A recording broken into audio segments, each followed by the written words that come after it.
Beginning with yourself, you can change the world. You have not finished learning about who you are. I was wandering around Northshire one day, as I often do, and I picked up this kid's picture book called I Am We.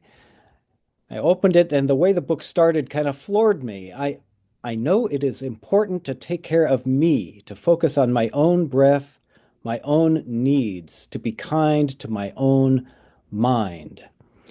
Now, I'm not an expert in children's literature. I can't think, though, of another children's book that I've seen that makes such a statement. They often say stuff about how you should feel good about yourself, that you shouldn't judge yourself or shame yourself.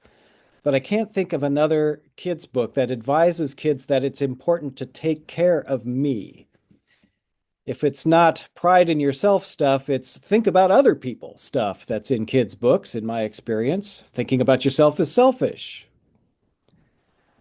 I I was an angsty teenager, and when I got to college, I was an angsty college student. I'm probably still a pretty angsty adult. I have been reading a lot of poetry since I was young, but when I got to college, it turned into reading a lot of Anne Sexton and Sylvia Plath and Robert Lowell and John Berryman and others who were not happy people generally, if their poetry is anything to judge by.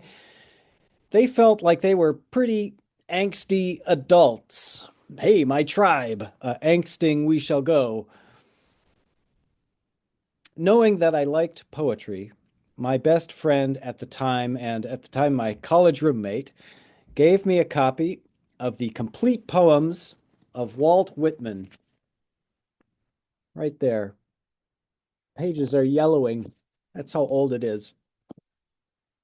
These poets that I'd been reading, Anne Sexton and the like, are generally called confessional poets. They write about themselves, the trials of their own lives, what they're feeling about, well, everything, what they're feeling about everything. Whitman writes a lot about himself too, but Whitman's poetry is nothing like those confessional poets. It still feels deep and wonderful, but there's a pervasive sense of joy in it. I'd read Whitman and my spirits would lift. I'd read a Whitman poem, almost any Whitman poem, open the book at random and read, and I'd feel better. A therapist named Prentice Hemphill was part of the first meeting of what became the Los Angeles chapter of Black Lives Matter. At their first meeting, she was given a role to facilitate a discussion of healing justice. They split off into groups, and her corner, the Healing Justice Corner, gathered to talk, and she said that she just had one question for them. What will it take us to heal? What will it take for us to heal? She worked as a therapist in Los Angeles, and as she continued her work as a therapist and got more involved with Black Lives Matter, she came to realize that this question I'd been asking, what will it take for us to heal, wasn't a question that took us away from serious social change. It was a question that showed us where we were headed and how to get there, what it could feel like, she says. The conditions of the healing that Hemphill was striving for, they are not separate from the social change she wanted to achieve in the world. The way of healing is the creation of the world in which we can live as healed beings. The epigraph to Hemphill's book is two sentences from Grace Lee Boggs. A revolution involves making an revolutionary leap toward becoming more socially responsible and more self-critical human beings. In order to transform the world, says Grace Lee Boggs, we must transform ourselves. Revolution requires self-transformation. Hemphill tells us that I had pursued justice and healing work as separate solutions, but I was beginning to realize how deeply interwoven they were, how one enriched and made possible the other. It isn't really selfishness we are serving when we heal ourselves, when we come to an awareness of ourselves in our wholeness. When we do that, we see that we are part of a larger, interwoven, interconnected, interdependent community. And as the picture book says, when we each take the goodness and self-compassion inside and turn it outward, that is how we make progress and change. Hemphill says that when we neglect ourselves, even if that neglect is thought to be in service to working for social change, quote, we fracture and succumb to what we are unwilling to face, end quote.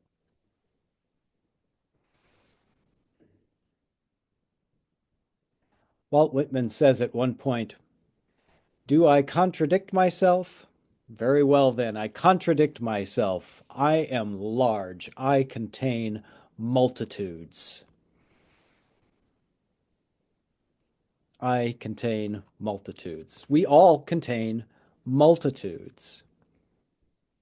And what's really remarkable in Whitman is the extent to which he takes that, the fine and the vulgar, the good and the evil. Whitman admits all of it. He says, welcome is every organ and attribute of me, of anyone hearty and clean. Not an inch, nor a particle of an inch is vile, and none shall be less familiar than the rest.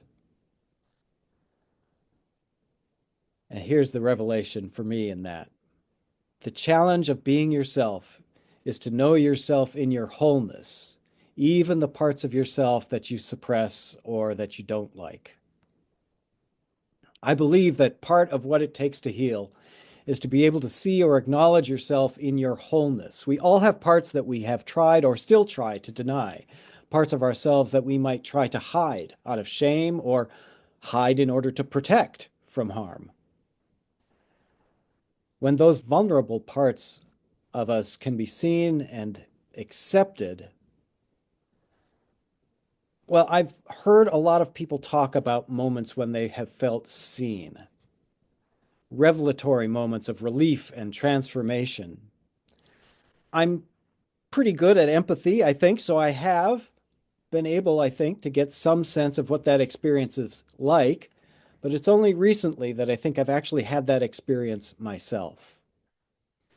I was diagnosed with depression in graduate school. I was studying a bunch of moody poets, manic, depressive, depressed, many of them suicidal. So, all right, being depressed, that's what normal, I guess. It's okay to be depressed. I knew lots of these writers. I admire their abilities, even if I didn't admire their lives.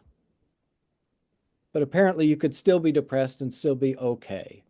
There are people that cared for those people, so people could still care for you if you were depressed. You could still have some success. And depression seems to run in my family too, so nothing unusual about it. I'm also one who struggles with depression. So I started therapy and medication. I have continued therapy and medication. The depressed aspect of myself, I can mostly deal with now. I move through life as someone who is subject to depression, and that way of thinking of myself is something that I've gotten used to and feels okay to me. Then, after I graduated seminary, a therapist I was seeing thought that I should be formally evaluated to see if what I had was ADHD. And I took the tests and I passed with flying colors. But I had only really thought of ADHD as something that kids have. It's something that you grow out of, right? Apparently not. And it's really only in the past 2 months that I've really begun to own that the brain that I have is an ADHD brain. My wife likes a fun and funny YouTube video now and then, and one of the content creators she likes is a couple called of Penn and Kim Holderness. Penn and Kim Holderness. Now, Penn has ADHD and Kim does not.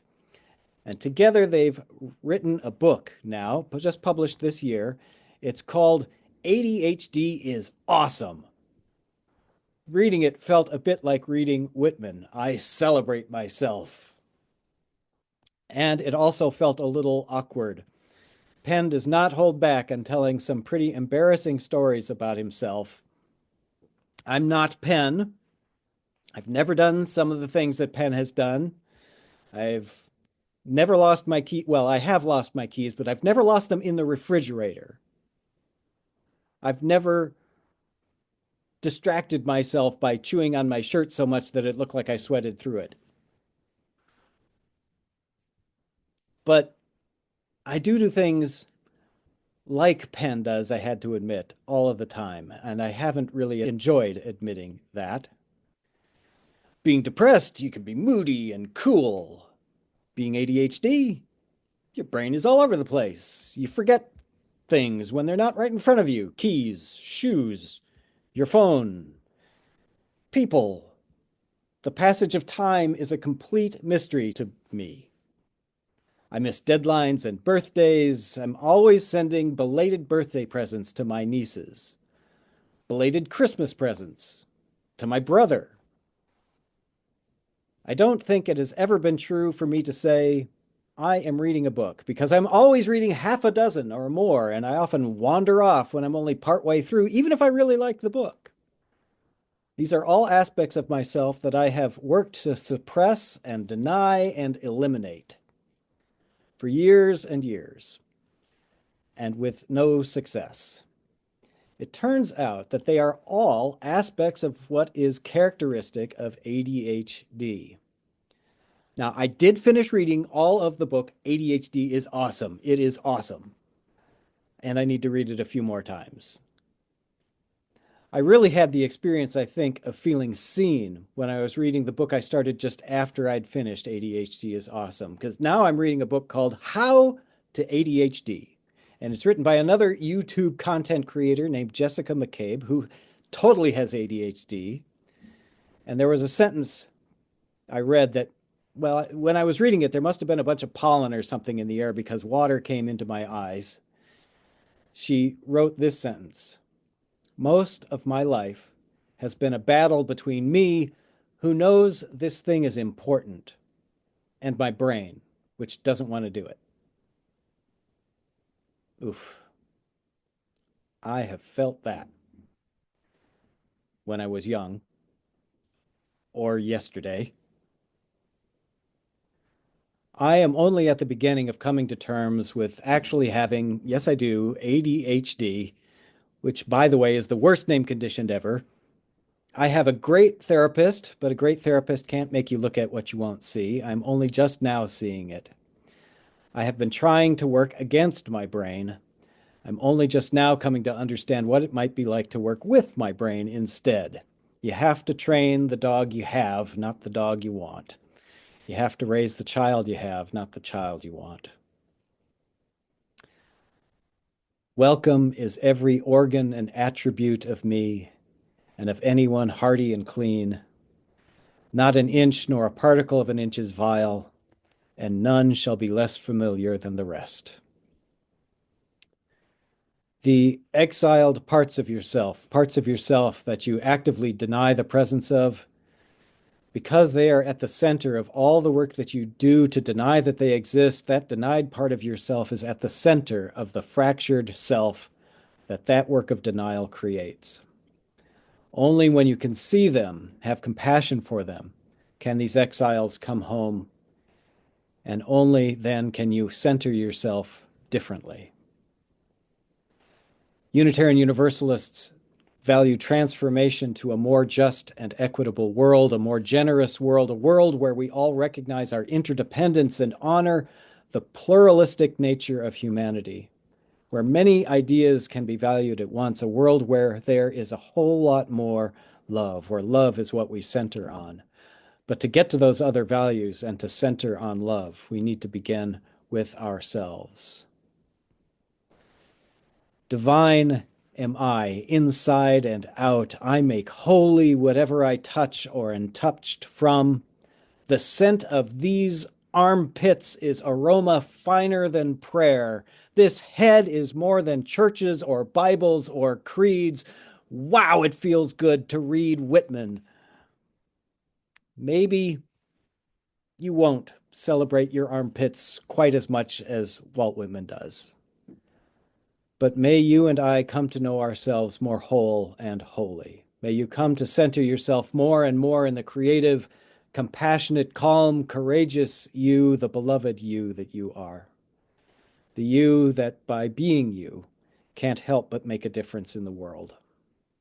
The you that is making a difference in the world.